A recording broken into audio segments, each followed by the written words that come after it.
When we looked at the various community initiatives that we were doing, we realized that we were spreading ourselves too thin. So we wanted to take stock and focus on something where we can make a deep impact, and we felt quality education would really help us bring about that change. And we also said we will go to the remotest of corners where education has really not reached, or quality education has always been a challenge.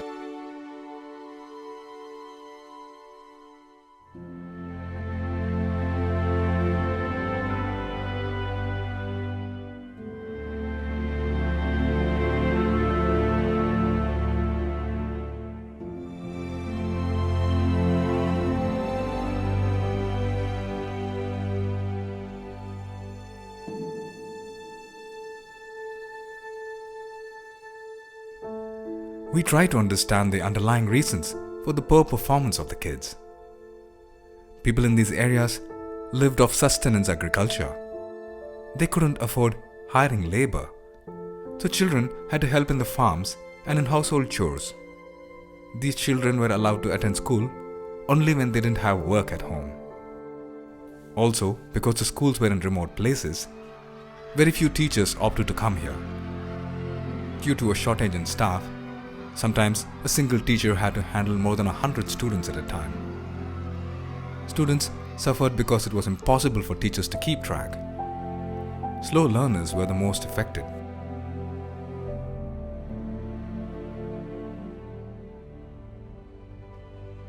We realized there were many large-scale issues that needed attention, but as a first step, if we could get the slow learners to get up to speed with the rest of the class, it would push up the class averages. We took the help of Learning Links Foundation to design the curriculum. A team of resource persons were trained by LLF to work in these remote schools, understand a child's need, and devise teaching methods to address individual learning challenges. We have been fortunate to work with the principals and get the acceptance of the principals and the headmasters to allow these late bloomers to come into a certain classroom, which we call as the learning center, so that they get individual focused attention and they are pushed back into the mainstreams. We started seeing responsiveness from children within 3-4 months of the program. We started seeing those smiles on the child face, and they were able to read, they were able to identify numbers, they were able to identify alphabets, which was not the case before. The resource persons have become trusted mentors to the children.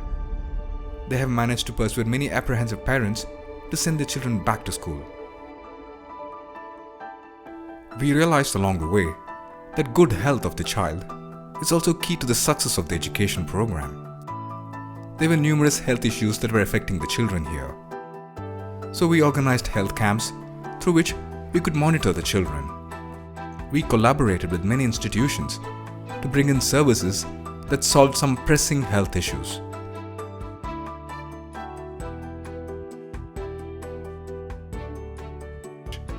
Nutrition was the next challenge. Many of the children came to school without having proper breakfast, mainly because parents had to leave early for work in the farms. The general nutrition levels were also poor in these areas. So we started a breakfast program to ensure at least one nutritious meal for the children. We also started providing safe drinking water through RO systems installed in many of the schools. With the addition of the breakfast program, attendance at school also began to go up.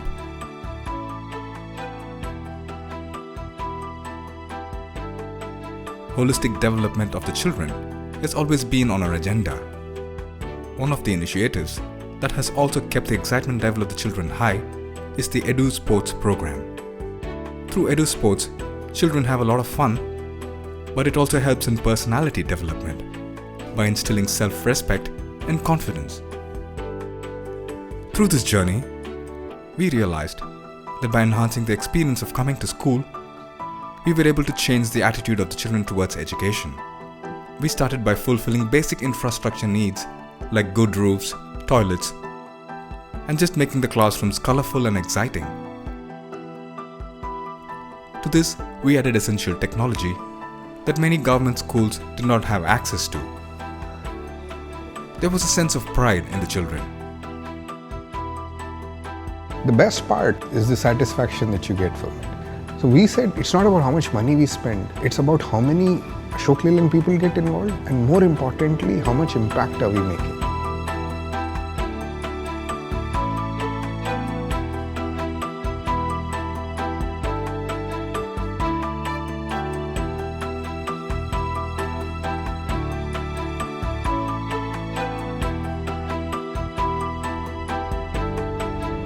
The success of this program lies in its sustainability independent of Ashok Leyland and LLF. We are working towards it. We know it's an uphill task, but we are building sustainable models within the program so that over a 3 to 4 year period, the society or the community starts to own the school and we are in a position to move on.